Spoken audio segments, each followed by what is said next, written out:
Ouais, c'est pas un deal, parce que le deal, d'ailleurs, la première pièce qu'on a montée à la Soufflerie, c'est Dans la solitude des champs de coton de Bernard-Marie Coltès, et qui traite de ce sujet du deal. C'est quoi entre deux personnes un deal? Avec les partenaires, moi j'ai toujours défendu, et eux aussi je le pense, et pour le coup on était vraiment d'accord là-dessus, c'est des projets. C'est-à-dire qu'à un moment donné, on discute. C'est pas un deal. C'est pas, tiens, tu me donnes ça, je fais ça. En tout cas, moi, ma philosophie, c'est de dire, si par exemple on veut travailler sur un quartier, faire un travail, comme on dit, de résidence avec une population, on sait très bien que c'est une ressource. C'est-à-dire que c'est une possibilité pour une compagnie d'avoir des sous. Maintenant, il faut quand même être responsable et sérieux. Les choses ne se gèrent pas comme ça. Il faut avoir des projets à long terme et réfléchir à ce qu'on fait avec ces populations. Alors, le grand reproche que moi je ferai aux financeurs, c'est bon. Alors effectivement, sur la capacité d'analyse de la situation, parce que le problème c'est que l'économie de la culture, elle dépend de l'économie de la France et même de l'économie mondiale. Donc j'ai l'impression que il faudrait passer la vitesse supérieure d'abord sur du déblocage de crédit, soyons clairs. La culture manque d'argent, de toute façon, on le sait. Parce que là, tout est freiné. Donc on travaille dans le... Tout le monde, hein, je veux dire, tous mes collègues, c'est pareil.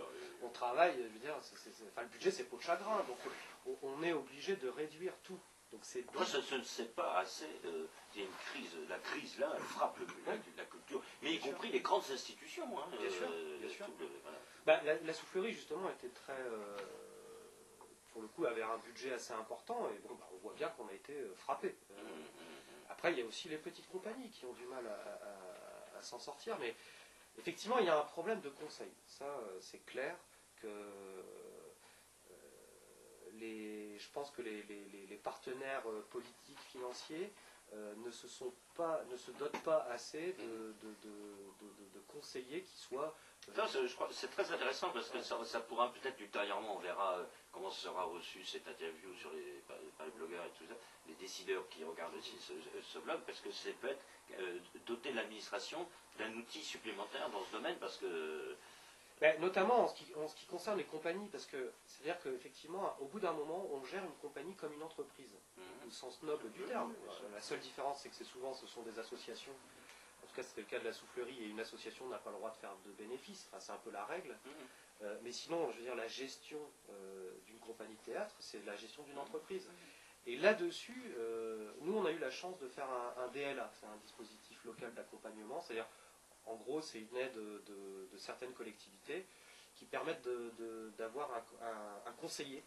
Alors, en l'occurrence, c'était quelqu'un qui venait de Sciences Po et qui était très calé sur des choses administratives. Et ça nous a vraiment bien aidé. Et ça, je pense que c'est des choses vraiment qui manquent, c'est-à-dire que des gens qui sont capables de se mettre à la place d'un chef d'entreprise et de donner les bons conseils, quoi.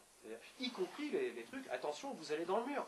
Parce que c'est vrai que quand on se retrouve en cessation de paiement à dire, bon, bah, on va pas pouvoir payer les salariés, bon, là, les choses vont trop vite, après, on passe devant... Voilà, alors, comme le temps passe, Nicolas, on va devoir se quitter, mais nous avons encore quelques minutes devant nous. Donc, ce qui s'est passé à un moment donné, soyons clairs, c'est à un moment donné, finalement, les recettes ne permettent plus d'assurer les salaires. C'est ça. En fait, c'est même important, c'est-à-dire qu'il y a un problème de recettes et non pas un problème de dépenses. Il n'y a pas une expansion des dépenses. Vous n'avez pas vécu au-dessus de vos moyens. Non, pas du tout. Ça, non, au contraire, on a toujours diminué. Alors, cette diminution des recettes, parce que ça peut être donc diminution du public ou diminution des subventions. Ah non, c'est pas. C'est là où c'est malheureux, c'est que c'est pas une diminution du public. Au contraire, au contraire, ça a toujours été en croissance. Non, c'est effectivement une diminution des recettes. Alors, le problème, c'est que c'est sur tous les plans. C'est-à-dire que c'est à la fois les partenaires financiers, enfin, je les appelle les partenaires politiques parce que ce sont des gens aussi qui écrivent leurs projets politiques et qui les mettent en place après. Donc, il y a eu une baisse de financement, on le sait, à tous les niveaux, hein, au niveau de l'État, au niveau de la région, au niveau du département, peut-être un peu moins, et puis au niveau de la municipalité. Enfin, en l'occurrence pour nous, à la métropole. Mais alors, c'est aussi une baisse des recettes sur les partenaires qui, par exemple, font appel à nous pour des interventions. Oui, oui, d'accord. C'est-à-dire qu'à un moment donné, il y a des gens qui eux-mêmes n'ont plus de soit de subventions ou plus d'entrée d'argent et qui ne font plus appel à nous. Enfin, il y a aussi cette... On voit bien un peu cet effet domino, quoi. Il y a un effet il y a une asphyxie globale des budgets dus à la politique qu'on connaît. Ça concerne la culture, et vous êtes là, et vos partenaires... Et on est en plein dedans, c'est-à-dire que c'est là où le théâtre est très... il est vraiment au cœur de la société. C'est-à-dire que la crise financière, enfin la crise économique, je pense que le milieu de la culture est presque un des domaines qui a ressenti le premier. Presque très important, mais très fragile. Et oui, puis et on peut le comprendre d'ailleurs, chaque citoyen peut comprendre ça, mais à un moment donné, les politiques font des choix, les hommes politiques, les femmes politiques font des choix, c'est-à-dire que effectivement, il vaut peut-être mieux à un moment donné sauver une entreprise où il y a 10 000 salariés plutôt que de développer un super projet culturel. Donc c'est un choix politique. Pour très très rapidement, mais pour rebondir là-dessus, autant je disais que le théâtre était au cœur de la cité parce qu'on ressentait tout de suite les problèmes de la cité, mais il est aussi au cœur de la cité parce qu'on sait très très bien que quand la culture fonctionne dans un pays ou dans un peuple, ça a des conséquences directes sur la société. Et quand je parle de culture, c'est en général, je veux dire, je pense à la victoire des Français en 98, c'est le foot, on va pas mélanger les torchons et les servir, mais malgré tout... C'est une culture, enfin c'est pas une culture, le sport fait partie de la culture, et justement il faut qu'on y soit vigilant de le rappeler, parce que sinon on n'en fera que du commerce. Oui, et puis tout simplement, quand les gens sont valorisés, se retrouvent... se rencontrent, échangent, construisent ensemble, il est clair que la société va mieux, l'entreprise va mieux, etc. Bon, ça, je ne vais pas en faire la démonstration, je pense que tout le monde sera d'accord, mais voilà, on est au cœur de la cité aussi pour cette raison-là. Alors, il faut, pour que mon discours soit bien clair, il faut aider la culture, même pour moi, c'est à mon avis une priorité. Dernière chose, parce qu'il ne faut pas qu'on reste sur une note pessimiste, enfin du moins me semble-t-il. Alors ça, je n'ai pas bien compris où vous en êtes, mais visiblement, vous avez rebondi. Ou bien alors, vous marquez le pas.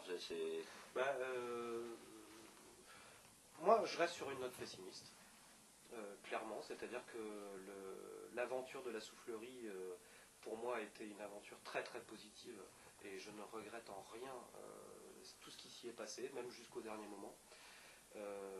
C'est-à-dire qu'on a aussi protégé les salariés jusqu'au dernier moment et voilà, je ne regrette pas ça. Maintenant, il y a quand même une note, je reste sur une note pessimiste parce que ce que ça montre, d'une part, c'est aux autres compagnies, aux jeunes compagnies, aux petites compagnies que se développer, c'est pas forcément facile. Alors ça, voilà, ça, pour moi, c'est très négatif. Et puis après, parce que moi, j'ai personnellement très peur, pas pour mon avenir égoïstement, c'est pas ça, c'est que je vois pas trop l'avenir justement de gens comme ça qui ont envie en collectivité de défendre à la fois un travail d'entreprise en étant très professionnel et à la fois un contact avec le public permanent et un contact avec le public, enfin, un contact permanent avec le public, ça veut aussi dire une sorte de liberté qui parfois nous échappe. D'ailleurs, c'est ça aussi la politique culturelle, peut-être le reproche que je ferais, c'est qu'on essaye toujours de canaliser les choses, mais la culture, il faut que ça échappe aussi à un moment donné. Il faut, peut-être, je sais pas, il y a des gens, ils lancent un projet, et puis il faut les aider au moment où, voilà, c'est nouveau, et ça peut aller plus loin. Alors, après, personnellement, moi, je continue à essayer d'analyser quand même tout ce qui s'est passé, aussi politiquement, parce que j'ai quand même envie à la fois de ne pas tirer dans les pattes du tout des partenaires financiers, parce que je considère qu'ils ont fait leur lot d'erreurs, mais en même temps, ils ont su aussi nous soutenir. Enfin, ils se sont fait aussi dépasser d'une certaine façon. Et j'ai aussi envie de les aider à analyser le problème pour que ça ne se reproduise pas.